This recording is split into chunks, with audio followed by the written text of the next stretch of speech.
Assalamualaikum warahmatullahi wabarakatuh. Apa kabar adik-adik mahasiswa, penggiat, dan pengamat keuangan dan perbankan?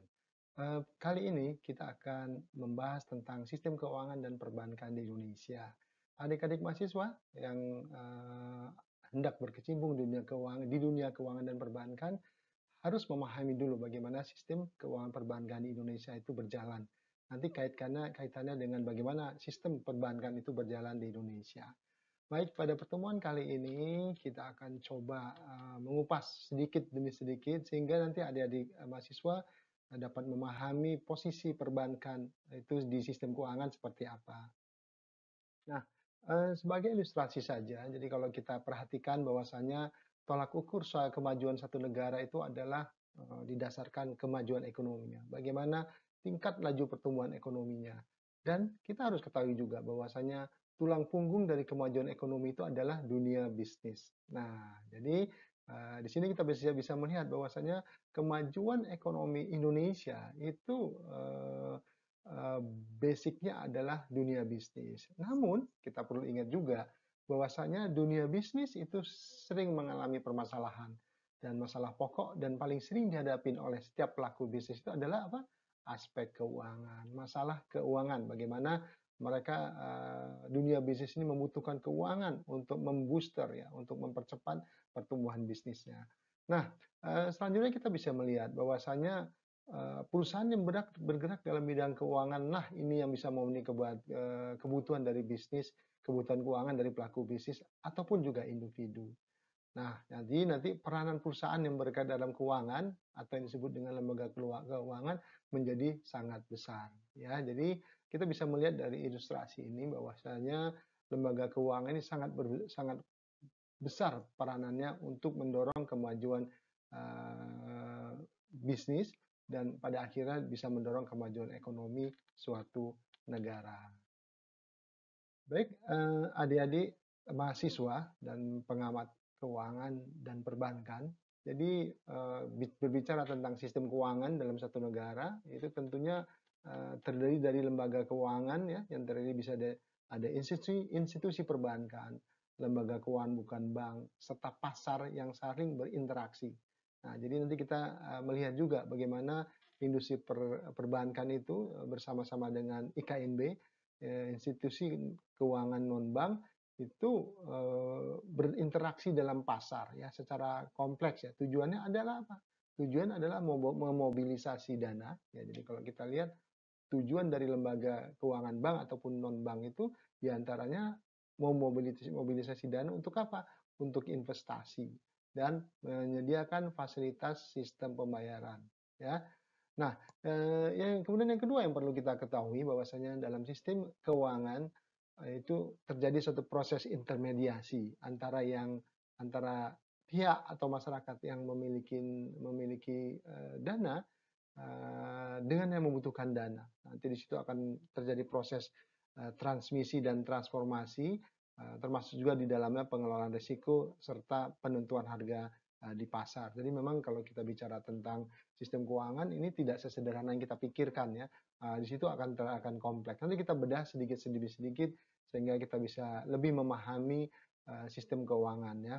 Nah, selain itu, satu sistem keuangan efisien dan kokoh. Jadi sistem keuangan yang diharapkan yang terdiri dari institusi perbankan ataupun IKNB-nya dan perusahaan-perusahaan ataupun perorangan yang berinteraksi dalam pasar, ya, itu bisa menciptakan sistem keuangan yang efisien dan kokoh, ya, sehingga perkembangan sistem keuangan ini bisa seimbang dan sustain, ya, bisa berkelanjutan. Adik-adik rekan mahasiswa dan pengamat dan penggiat keuangan dan perbankan. Nah, ini kira-kira gambaran sistem keuangan nasional kita ya. Jadi ada beberapa pihak yang terlibat kalau kita lihat di sini dalam sistem untuk menjaga stabilitas sistem keuangan. Yang pertama itu adalah OJK ya, ini kita OJK. Kemudian ada sistem keuangan itu sendiri, itu sektor keuangan, perbankan, ya. Nanti di dalamnya itu ada infrastruktur sistem keuangan, ada korporasi dan ada rumah tangga. Nah, Di luar itu, nah kita bisa melihat ada pemerintah di sini, ya. Nah, pemerintah, kemudian secara mikroekonomi berarti kita bicara tentang korporasi, perusahaan, kita bicara juga dengan rumah tangga. Jadi kalau kita lihat di sini ada keterkaitan nih antara sistem keuangan, perbankan dan non banknya dengan korporasi dan rumah tangga. Nah, ini kira-kira gambarannya. Baik, kita akan ulas sedikit. Jadi kita lihat di sini. Jadi dalam slide ini kita bisa melihat kira-kira fungsi peranan dari BI itu apa, OJK, LPS, kemudian pemerintah. Ya, baik. Kita mulai dulu dari pemerintah dulu. Ya, sebagai pemerintah, salah satu fungsinya itu adalah mendorong mikroekonomi, yaitu sektor real. Nah, di sini kita bisa lihat pemerintah itu akan mendorong sektor real, baik yang korporasi, yang perusahaan-perusahaan, maupun yang rumah tangga. Nah, nanti kalau kita belajar tentang mikro dan makro ekonomi, kita bisa melihat ya. Nah, yang makroekonominya seperti apa? Nah, makroekonomi itu merupakan tanggung jawab dari Bank Indonesia. Makanya kalau kita lihat BI itu memiliki peran makro prudensial.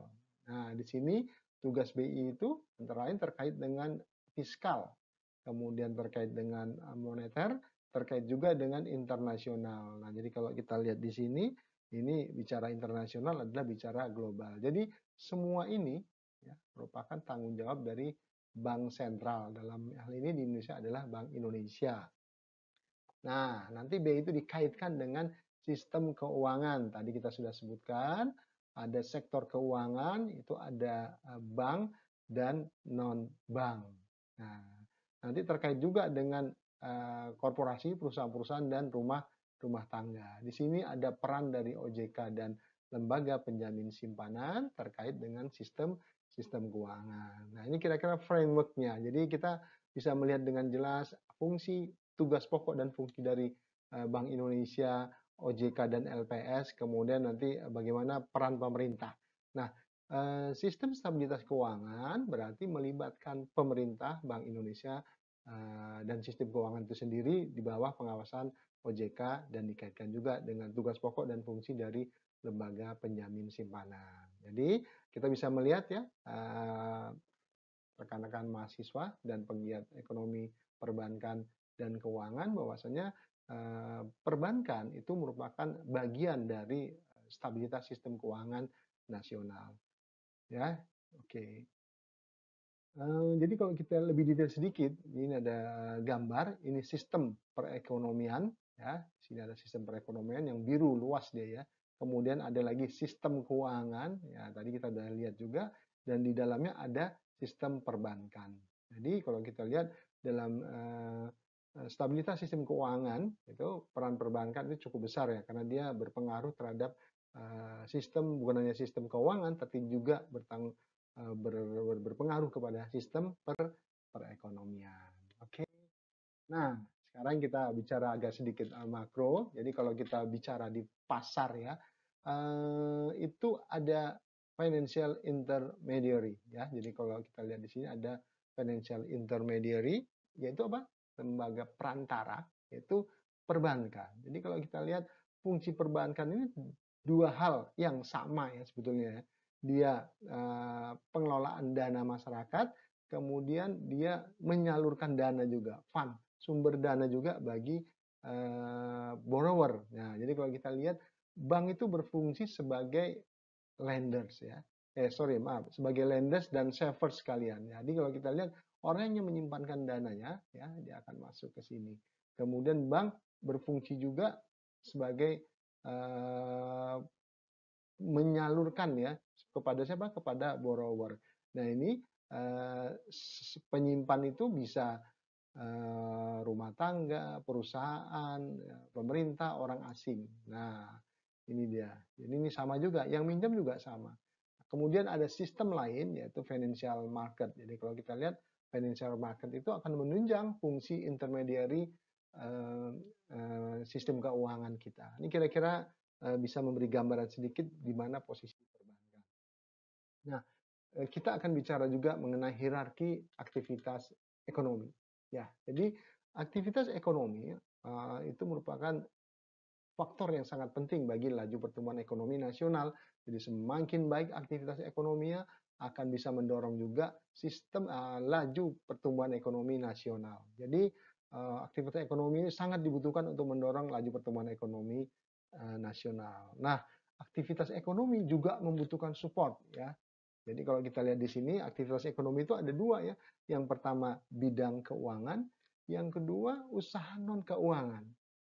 Ya, bidang keuangan ya tadi kita sudah singgung juga bahwasanya ada lembaga keuangan bank dan ada institusi keuangan non bank, IKNB atau LKBB ya, lembaga keuangan bukan bank atau institusi keuangan non bank.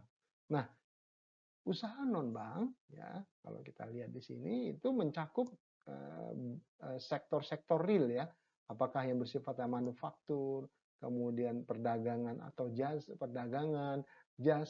kemudian bidang pertanian dan perkebunan ya. Jadi nanti kita lihat sektor real itu bermacam-macam juga, tapi umumnya itu dibagi 4 ya. Jadi ada manufaktur, perdagangan, itu ditambah dengan bidang pertanian dan perkebunan. Nah, jadi aktivitas ekonomi Indonesia ya yang nantinya akan mendorong apa? Mendorong laju pertumbuhan ekonomi Indonesia ini membutuhkan kedua bidang ini, sektor keuangan dan usaha non keuangan. Ya, jadi yang kita akan didiskusikan nanti itu adalah ya ini ya. Jadi bidang keuangan yaitu lembaga keuangan bank dan nantinya kita akan kupas juga lembaga-lembaga keuangan non bank ini apa saja dan kita kaitkan juga dengan perannya sebagai pendorong aktivitas ekonomi. Nah, kita agak sedikit perlebar lagi. Jadi kalau kita ulangin lagi ya, sistem keuangan itu ada yang disebut dengan sistem moneter. Ada juga sistem non sistem moneter. Nah, perbankan itu ada di sistem moneter. Jadi kalau kita lihat ya ada otoritas moneter dalam hal ini adalah Bank Indonesia. Kemudian ada perbankan, ada bank umum dan BPR. Nah, kemudian kalau yang non sistem moneter ada perusahaan pembiayaan sifatnya modal ventura, leasing, anjak piutang, kartu kredit, pembiayaan konsumen. Kemudian lembaga keuangan lainnya, asuransi, dana pensiun, ya, sekuritas, gadai dan sebagainya. Nah, semuanya ini nanti kalau kita lihat ada juga lembaga yang disebut dengan special purpose company ya, lembaga bentukan pemerintah yang berfungsi khusus biasanya. Dia memiliki tugas khusus. Nah, kalau kita lihat di sini misalnya SMI terkait dengan infrastruktur, kemudian dengan perumahan sekunder ya, yaitu SMF. Nah, kemudian ada pegadaian, ada PNM, ya, ada lembaga dana bergulir, juga itu merupakan perusahaan-perusahaan yang memiliki tugas-tugas khusus. Nah, nanti kalau kita lihat bahwasanya bank supervision itu dilakukan oleh OJK. Ya, nanti ada satu lembaga lagi yang regulator ya terkait dengan penjaminan dari dana-dana masyarakat yang berada di sistem keuangan ini. Nah, ini saya kira sudah lebih jelas lagi bagaimana posisi perbankan di Indonesia. Nah, ini kita coba ini zooming ya, kita lihat coba zooming pasar keuangan. Tadi pasar keuangan itu terkait dengan ada dua ya, yaitu terkait dengan perbankan, bank, terkait dengan institusi keuangan non bank. Nah, peran dari pasar keuangan ini yang terdiri dari bank dan IKNB yaitu penyaluran dana. Ya, penyaluran dana itu bisa yang dana yang berasal dari korporasi tentunya ya, dan bisa juga dari rumah tangga, dari perorangan. Nah, jadi sebagai penyedia dana atau kreditur ini akan masuk ke dalam sistem pasar keuangan ya. Dana-dana ini akan masuk ke dalam pasar sistem keuangan. Nah, pasar sistem keuangan kemudian menyalurkan kembali ya, menyalurkan kembali kepada debitur atau peminjam dana.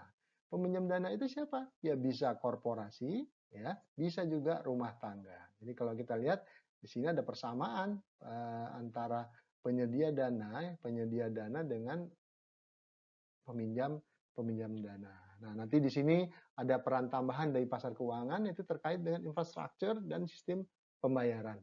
ya. Tentunya kita sudah memahami juga bahwasanya fungsi bank dan IKMB nanti ini terkait juga dengan sistem pembayaran, transfer dana-dana masyarakat, ya, dan sebagainya.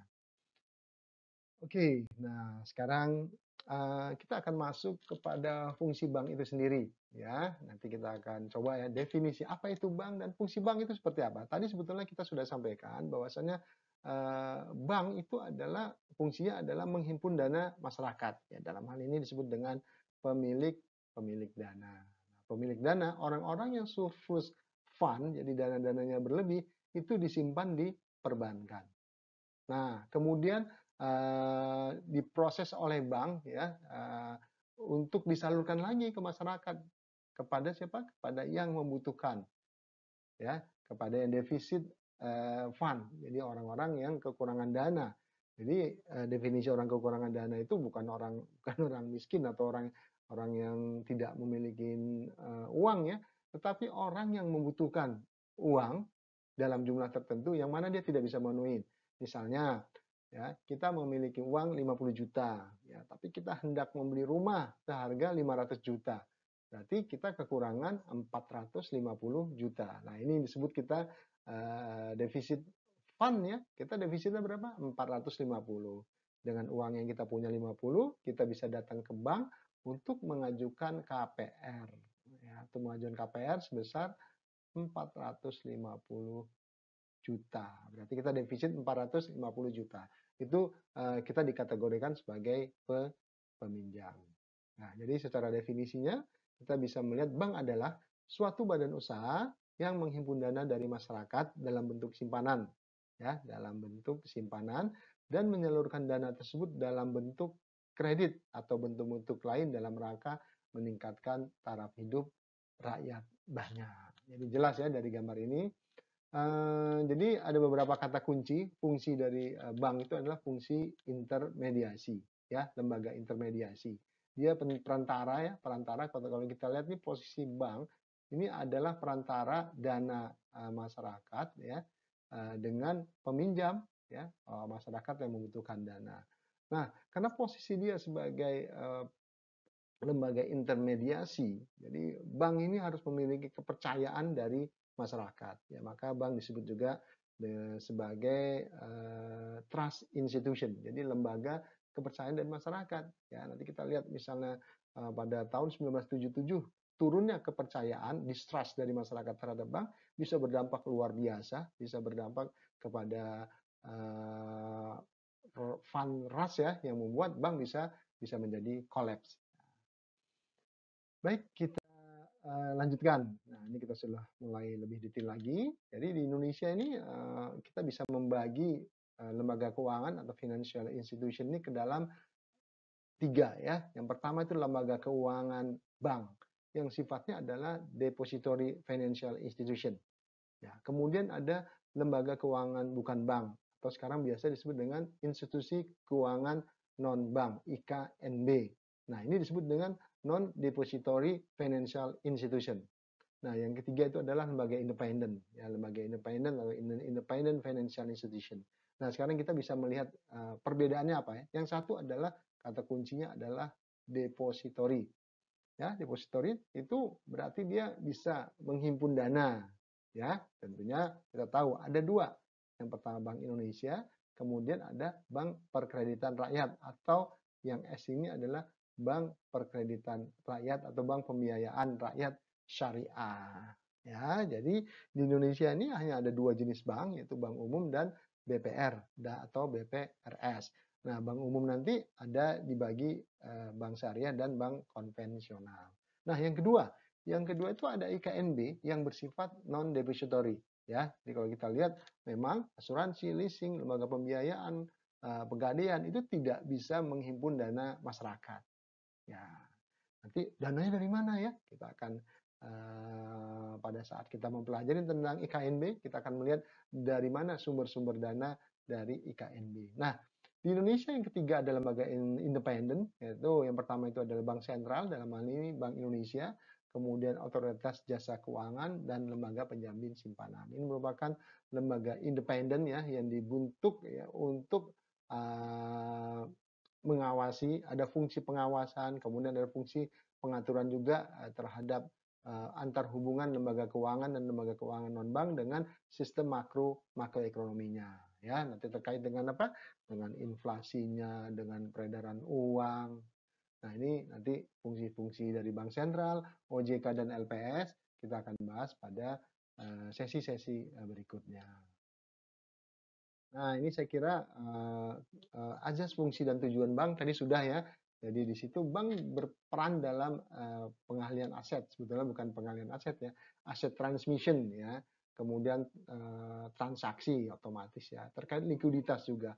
Nah, ini yang paling jarang dibahas itu adalah bank terkait fungsi bank sebagai efisiensi. Ya, jadi kita bisa melihat, bayangkan rekan-rekan mahasiswa dan penggiat dan pengamat ekonomi dan perbankan, bagaimana dalam sistem keuangan itu bila tidak ada bank, kita bisa melihat betapa tidak efisiennya, bagaimana kita harus melakukan transfer, kemudian kalau kita butuh dana tadi ya, kita butuh dana untuk pengembangan usaha, untuk KPR, kita harus mencari seseorang atau perusahaan yang apa, yang bisa membantu kita. Nah, jadi dengan adanya sistem perbankan itu menjadi efisien semua. Dan itu pada saat sekarang ini menjadi lebih efisien ini lagi dengan hadirnya digital digital banking ya. Jadi perbankan berbasis digital atau disebut dengan fintech, financial technology institution. Nah, ini membuat pasar tuh lebih efisien lagi dan bahkan beberapa fungsi bank itu sudah diambil alih ya. Kita bisa melihat bagaimana sekarang sangat efisien dalam proses pembayaran. Ya, kita nggak perlu datang ke bank, kita bisa menggunakan mobile banking. Nah, jadi kita bisa melihat di sini para pendengar semua, para mahasiswa dan penggiat ekonomi keuangan dan perbankan, bahwasanya peran bank dan sekarang dikembangkan dengan bank digital dan financial technology institution itu semakin lama semakin besar ya, baik untuk aset transmissionnya sebagai transaction institutionnya, liquidity, pengaturan likuiditas dan yang pasti adalah masalah efisiensi. Nah, jadi tadi ada beberapa fungsi bank. Yang pertama agent of trust, jelas di depan tadi sudah kita katakan bank ini adalah apa? Lembaga kepercayaan. Ya, kemudian bank itu mendorong pembangunan, ya, agent of development. Nah, ini agent of services. Jadi ada 3 hal yang biasanya sering dibahas dalam fungsi dan peran bank dalam sistem perekonomian. Nah, sejarah perbankan mungkin kita tidak akan detail. Cuman di Indonesia ini ada 3 periode. Pertama itu fase atau periode Orde Lama, kemudian Orde Baru, kemudian yang terakhir adalah periode Orde Reformasi. Ya, kita bisa melihat nih pada masa-masa Orde Lama sebelum tahun 1965, ya perbankan Indonesia itu rata-rata adalah bank milik negara yang sebelumnya berasal dari bank-bank dari pemerintahan Belanda. Jadi keberadaan misalnya bank ekspor impor zaman dulu ya, ada Bapindo, Bank Pembangunan Indonesia, ada BBD, Bank Bumi Daya, kemudian ada BNI, ya, ada BNI, kemudian ada BTN, ya. Jadi kalau kita lihat itu bank pada waktu itu hanya lembaga keuangan yang dimiliki oleh pemerintah saja. Nah, kemudian pada periode Orde Baru, nah di sini mulai peran perbankan mulai lebih ditingkatkan. Jadi kalau kita lihat sejarahnya dulu, pemerintah Orde Baru pada masa tahun 1966 ya sampai dengan 1970, pembangunan Indonesia ini sebagian besar berasal dari mana? Berasal dari eksploitasi hutan, eksploitasi tambang ya. Indonesia terkenal waktu itu sebagai negara-negara misalnya negara penghasil minyak atau negara pengekspor kayu ya, kayu asli yang disebut dengan kayu log atau kayu balok. Itu diekspor langsung. Tujuannya apa? Tujuannya untuk mendorong ekonomi nasional. Nah, tidak berapa lama kemudian pemerintah mungkin berpikir juga ya, kita nggak mungkin atau Indonesia tidak mungkin hidup dari pinjaman. Zaman dulu ada IGGI ya, IMF. Nah, kita harus juga mengoptimalisasikan dana-dana yang berada di masyarakat. Ya, makanya tahun 70-an itu mulai dikenal ini kalau yang ingat ya, ada Tabanas, ada Taska, ya, gabungan asuransi berjangka. Nah, kemudian terus itu berjalan. Bank-bank belum banyak ya, hanya bank pemerintah dan beberapa bank-bank yang lama ya. Nah, sejak Pakto 1988 mulailah tumbuh bank sangat-sangat banyak sekali ya. Paket Oktober ini membuka lebar-lebar dengan persyaratan yang mudah. Semua siapa saja itu bisa mendirikan bank. Ya. Mungkin kita tidak akan bahas secara detail. Nah, kemudian kita masuk ke orde reformasi. Ya, orde reformasi ini tidak ada hal-hal yang penting terkait dengan reformasi perbankan. Nah, cuman di sini kita mulai melihat ada peralihan peran ya, ada Bank Indonesia dan OJK. Itu terjadi tahun 2013 sebelum reformasi. Nah, kemudian fungsi OJK juga mulai ditingkatkan. Nah, kejadian penting pada orde reformasi ini adalah bagaimana stabilitas sistem keuangan ini harus secara komprehensif menyelesaikan pandemi COVID-19 ya pada tahun 2020. Nah, di situ kita melihat bagaimana pemerintah, kemudian Bank Indonesia, OJK, LPS ya dan lembaga-lembaga lainnya bahu membahu untuk apa? Untuk menyelesaikan untuk mengantisipasi terjadinya multiple flyer effect bagi runtuhnya ekonomi keuangan ya kalau tidak dilakukan secara komprehensif. Bagaimana kita lihat Bank Indonesia mengeluarkan kebijakan yang mendukung stabilitas sistem keuangan, OJK apalagi, sektor realnya juga, kemudian kementerian ya dan lain-lain itu bahu membahu untuk mempertahankan sistem keuangan yang sustain tentunya. Nah, ini saya kira terkait dengan mengapa kita perlu bank.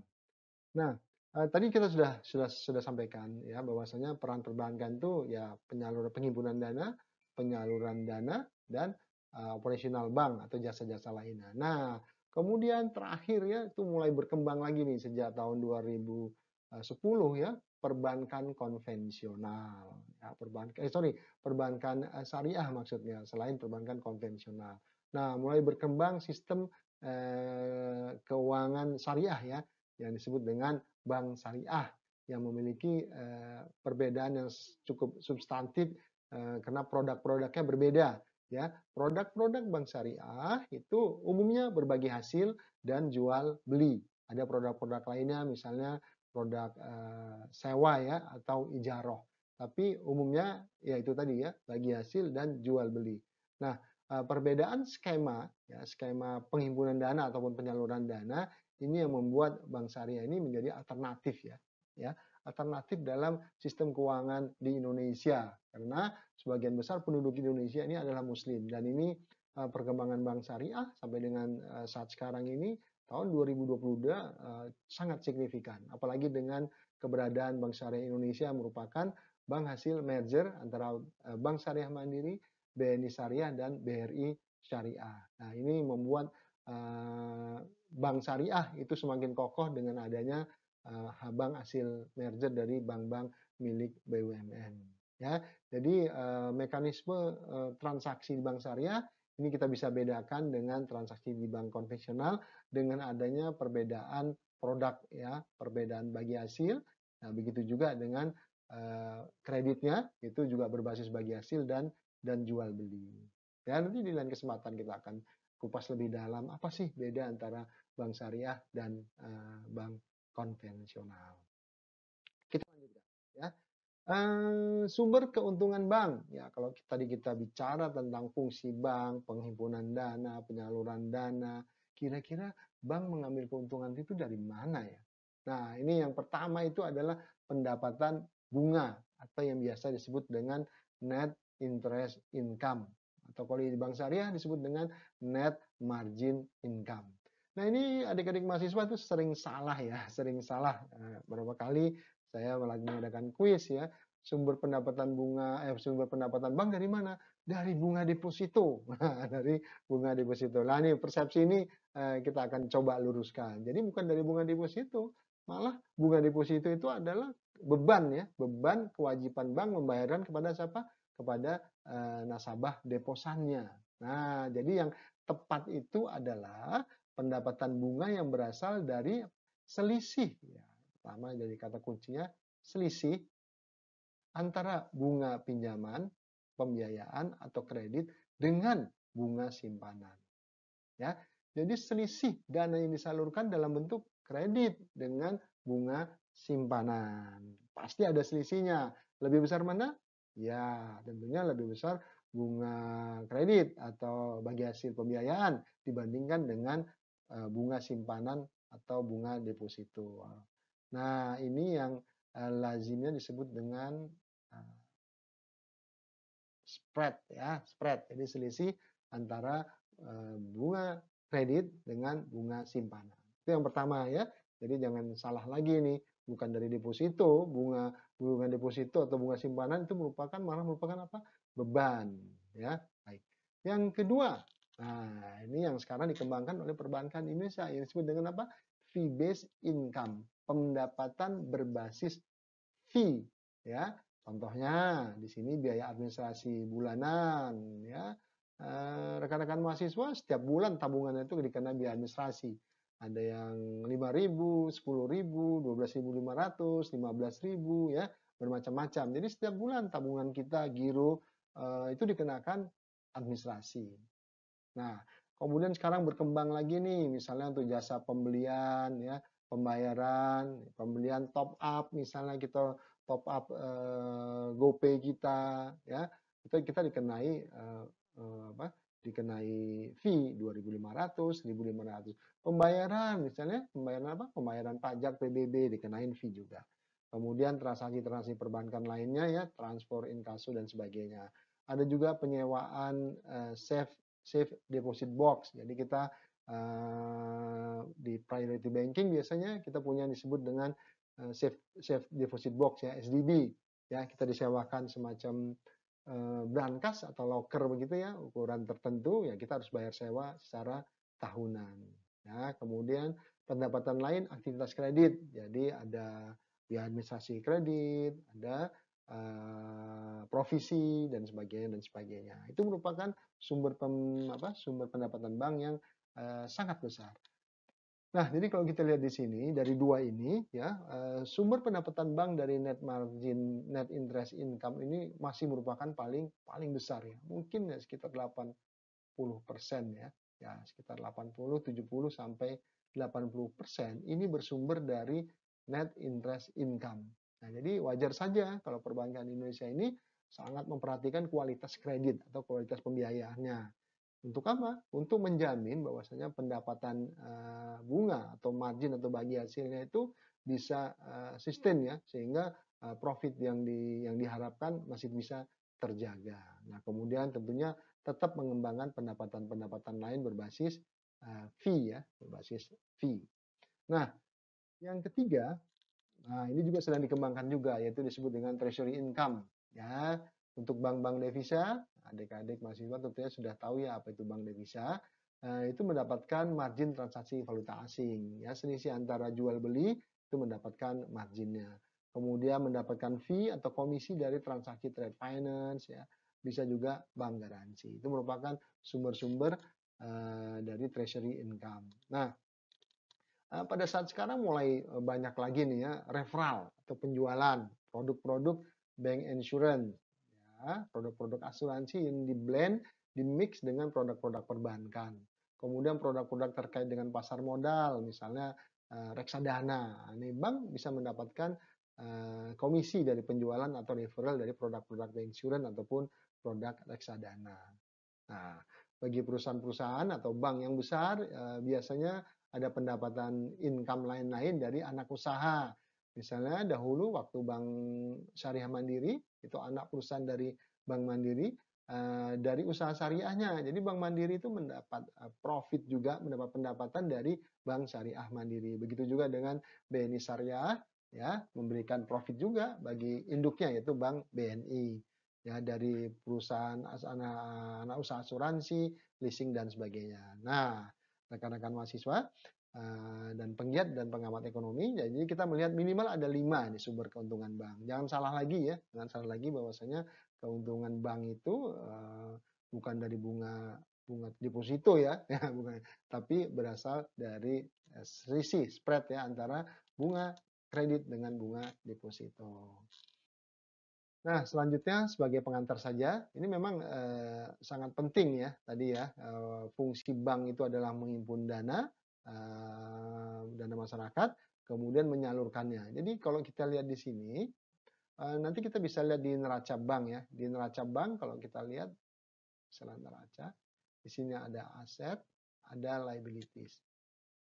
Ya, liabilities. Nah, aset ini adalah ini kredit yang disalurkan. Nah, ini adalah funding ya, liabilities di funding. Jadi makanya tadi saya katakan bahwasanya funding atau dana masyarakat itu merupakan liabilities, beban ya, beban bagi bank. Karena memang bank harus membayar apa? Bagi hasil atau bunga deposito atau tabungannya. Sebaliknya kredit yang disalurkan atau pembiayaan yang disalurkan itu merupakan aktiva produktif ya, aktiva produktif posisinya ada di aset, aset bank. Aktiva produktif yang memberikan keuntungan ya, memberikan pendapatan bagi bank. Nah, makanya kalau kita lihat di sini liability side product ini artinya produk-produk dari sisi liabilities ya, artinya ini dia produk-produk dana pihak ketiga ya, akan disalurkan kembali ke masyarakat ke dalam aset side product, produk-produk yang bersifat kredit. Nah, jadi kalau kita lihat di sini bahwasanya keberhasilan manajemen suatu bank ini adalah tergantung kepada pengelolaan aset dan liabilities. Asetnya itu tadi apa? Aset ini sebagian besar adalah kredit. Liabilitiesnya apa? Liabilitiesnya itu adalah dana pihak ketiga. Nah, jadi intinya bagaimana ya upaya bank untuk mendapatkan keuntungan tentunya adalah dengan merendahkan ya dana pihak ketiga yang dikumpulkan. Jadi artinya kalau bank berhasil mengumpulkan dana-dana murah ya yang biasa disebut dengan kasa ya, kasa. Current account, saving account, ya current account itu giro, saving account itu tabungan, itu akan merupakan sumber dana murah bagi bank. Ya, sebaliknya bank dapat menyalurkan kredit atau pembiayaan setinggi mungkin, artinya bersaing dengan bank ya. Sehingga apa dampaknya? Sehingga dampaknya adalah spread-nya akan semakin besar. Nah, ini merupakan sumber keuntungan utama bagi bank.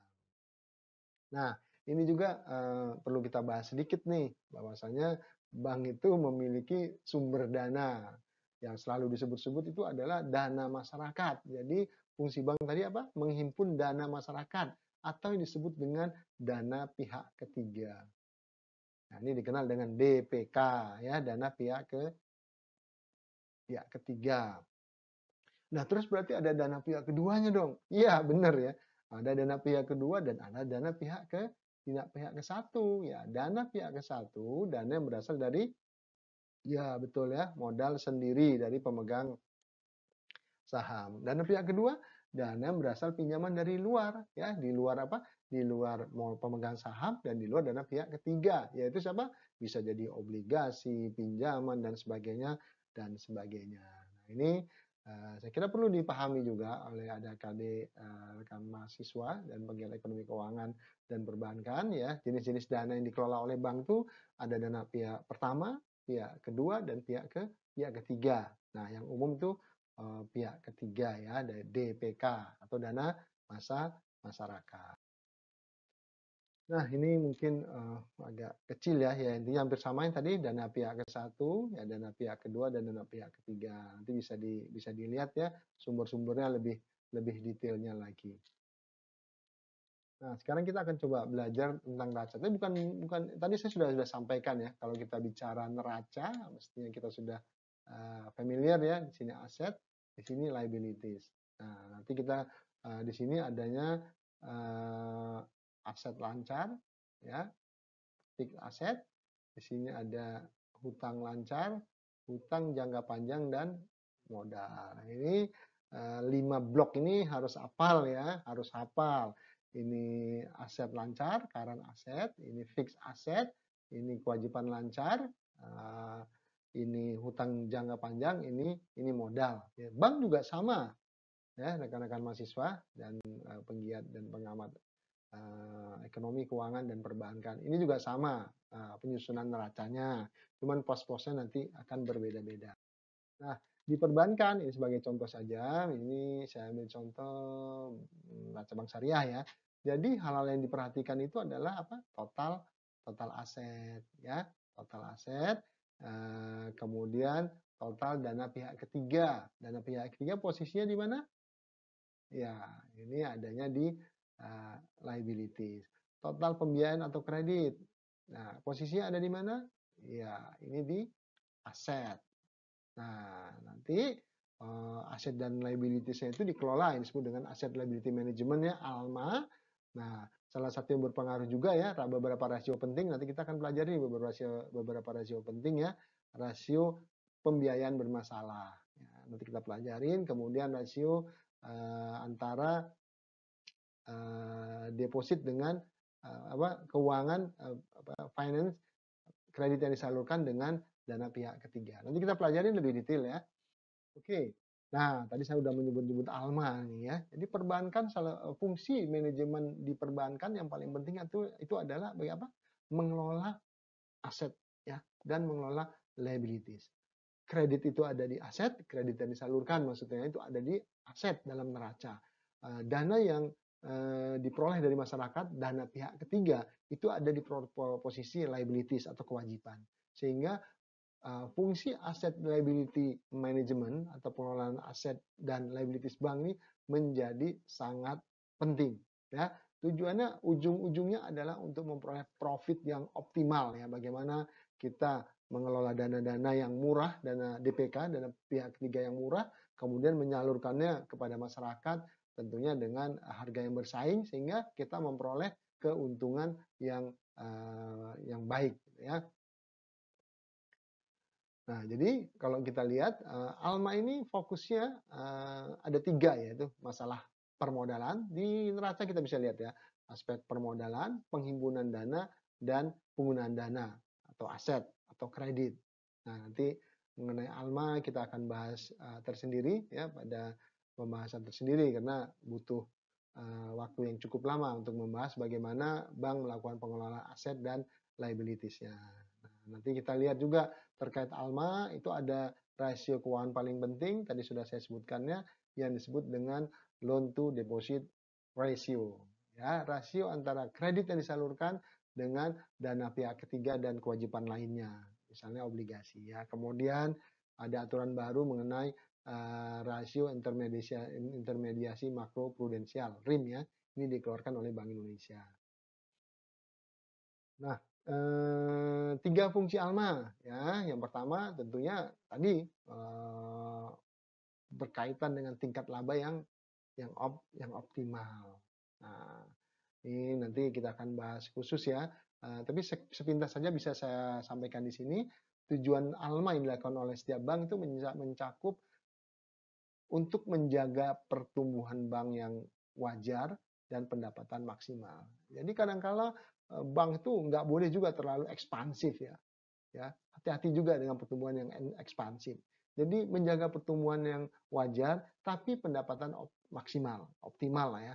Kemudian apalagi terkait dengan pengelolaan liabilities ya, likuiditas atau alat liquid, menjaga likuiditas yang memadai. Nah, likuiditas bagi bank, nanti kalau kita belajar tentang manajemen risiko, ada yang disebut dengan risiko likuiditas. Bagaimana bank tidak bisa memenuhi kewajiban jangka pendeknya, ya, karena ada kekurangan dana pihak ketiganya. Nah, ini menjaga likuiditas menjadi sangat penting. Jadi bukan hanya menjaga likuiditas dari kecukupannya, tapi harga dari cost of fund dari likuiditas ini dan pihak ketiga ini juga merupakan hal yang penting.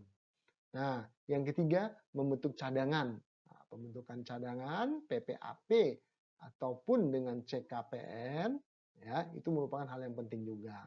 Kemudian bagaimana kita memelihara kepercayaan dana masyarakat, ya, melalui kegiatan bank yang wajar, ya, tidak berlebihan. Dan tentunya ALMA ini dilakukan adalah untuk memenuhi kebutuhan masyarakat terkait dengan kebutuhan kredit. Ya, rekan-rekan mahasiswa dan pengamat dan penggiat keuangan dan perbankan, kita akan buat sesi khusus nanti tentang aset liability management. Nah, Mungkin kita agak cepat saja ini mengenai giro wajib minimum. Ya. Jadi kalau kita lihat pengertian giro wajib minimum, oh ya, ini sebagai informasi saja di slide-slide terakhir ini kita akan membahas beberapa rasio penting ya dari bisnis bank. Yang pertama ini adalah giro wajib minimum. Jadi kalau kita lihat GWM itu apa ya? Simpanan minimum dalam rupiah yang wajib dipelihara oleh bank. Jadi bank itu wajib menyimpan ya, sejumlah uang tertentu minimal ya dalam bentuk saldo rekening giro di Bank Indonesia. Nah, ini kalau kita lihat di sini ternyata bank itu wajib menyimpan uangnya dalam bentuk rupiah dalam saldo rekening giro di Bank Indonesia dan jumlahnya ini dalam persentase tertentu. Nah, itu disebut dengan GWM. Jadi artinya begini, misalnya ada ketentuan GWM itu misalnya 97%. Ya, GWM 97% berarti bank itu punya kewajiban menyimpan saldo di bank itu adalah sebesar 3%. Ya, 97%-nya ini yang disalurkan ke masyarakat. Ya, jadi kalau kita lihat contoh GWM ditentukan, giro wajib minimum ditentukan 5 ini, jadi berubah nih ya. Jadi per Juni 22 dirubah ya dari 5 naik ke 6 ya. Misalnya di sini 6, di sini berarti 94. GWM-nya adalah 6% ya. Yang boleh disalurkan 96%. Nah, jadi uang masyarakat yang disimpan di perbankan itu tidak boleh seluruhnya disalurkan dalam bentuk kredit. Ada GWM dalam per Juni kemarin 2022 itu 6% itu harus di-keep, harus ditahan di rekening giro di Bank Indonesia ya, sehingga kalau ada nasabah menempatkan deposito 100 juta itu yang boleh dipergunakan bank itu adalah 94 juta. Yang 6%-nya wajib dimasukkan di saldo rekening giro di Bank Indonesia. Itu disebut dengan giro wajib minimum. Nanti kita bisa melihat nih dampaknya. Ini kebijakan makroprudensial ya, dan ini ditetapkan oleh Bank Indonesia. Nanti kita akan bahas juga ya. Contoh gini ya, saat sekarang ini terjadi inflasi ya, inflasi yang mengarah kepada hyperinflation. Jadi dalam sejarah di Amerika itu kemarin di bulan Juli ya, tidak biasanya inflasi di Amerika itu hanya 1% ya. Nah, sekarang dalam sejarah itu menjadi 9,1%. Kita bisa bayangkan ya, uang yang beredar artinya apa? Semakin banyak uang yang beredar. Nah, kalau semakin banyak uang yang beredar, ya, ini pengaruhnya sangat besar kepada makroekonomi. Ya, seperti kita ketahui, sekarang barang-barang di Amerika ya mahal. Nah, Indonesia, alhamdulillah kita bisa terkendali inflasi di Indonesia. Tapi arahnya, ya, kalau secara global terjadi inflasi, kemungkinan besar juga Indonesia akan mengalami inflasi. Ya, ini kita bicara makroekonomi. Sebagai contoh misalnya, di Amerika terjadi inflasi. Amerika tentunya mata uangnya dolar. Ya, apa yang dilakukan oleh Bank Sentralnya Amerika, Federal Reserve. Nah, dia tentunya ingin menarik uang, ya, ingin menarik uang dolar dari masyarakat. Otomatis dia menaikkan, ya, untuk menaikkan bunga acuannya, ya, untuk menarik bunga acuannya, untuk uang-uang itu masuk ke dalam sistem di bank sentralnya. Ya, begitu dia menaikkan bunga acuan dolarnya, dana-dana yang dulu berada di Indonesia itu balik ke Amerika semua. Ya, Indonesia bisa kekurangan likuiditas. Nah, kira-kira mekanisme seperti itu. Nah, GWM ini sebetulnya merupakan salah satu fungsi makroprudensial dari Bank Indonesia untuk memperkecil dana yang beredar di masyarakat. Salah satunya ini, kita bisa bayangkan kalau berapa bulan sebelumnya GWM-nya adalah 5%, ya, berarti bank bisa memiliki kelonggaran 95% untuk apa? Menyalurkan ke dalam masyarakat dalam bentuk kredit. Tetapi kemudian dinaikkan menjadi 6%. Artinya bank tidak bisa leluasa karena dulunya bisa 95% menjadi hanya 94. 1% itu harus dimasukkan ke dalam saldo rekening giro di Bank Indonesia. Nah, ini tentunya ya secara nanti kita bicara makroekonominya berpengaruh kepada jumlah uang beredar di masyarakat. Itu mekanisme ini terkait dengan inflasi ya, mekanisme terkait dengan pengendalian makroekonomi yang dilakukan oleh Bank Indonesia. Nah, ini ada ya. Ini ada ya. Jadi kalau kita lihat memang kebijakan GWM ini berdampak langsung terhadap jumlah uang beredar di masyarakat ya. Jadi kalau kita baca kita pelajari sedikit, kalau GWM itu dinaikkan artinya uang diperbankan itu akan mengecil ya, sehingga masuk semua kepada sistem bank sentral untuk mengendalikan apa? Mengendalikan laju inflasi. Ya bisa jadi kalau memang inflasi global itu naik terus, ya Bank Indonesia akan menaikkan lagi rasio GWM-nya. Kemarin Juli itu 6% ya, bisa jadi menjadi 8%. Ya, tujuannya adalah supaya bank tidak terlalu ekspansif untuk menyalurkan kredit ya, sehingga nanti bisa mengendalikan jumlah uang yang beredar. Nah, ini nanti rekan-rekan mahasiswa bisa baca ya. Nah, kita coba pelajari dulu nih rasio-rasio keuangan penting di bank. Nah, kita tadi bicara aset, bicara liabilities, dan bicara permodalan. Jadi ada 4 rasio penting di keuangan bank, yaitu kualitas aktiva produktif. Ya, aktiva bank tadi apa yang paling besar? Ya, betul. Aktivanya adalah kredit, ya, kredit yang disalurkan, pembiayaan yang disalurkan kepada masyarakat. Ya, nah otomatis yang kedua itu nanti dikaitkan dengan rentabilitas, ya, kemampuan menghasilkan laba. Nanti juga terkait dengan permodalan. Nah, ini yang terkait erat dengan aktiva yaitu liability ya, kewajiban yaitu likuiditas. Ini merupakan 4 rasio penting. Nanti kita harus memahami bahwasanya aktiva bank itu harus besar memang, tetapi juga kualitasnya harus dipastikan baik ya, tidak banyak kredit macetnya ya.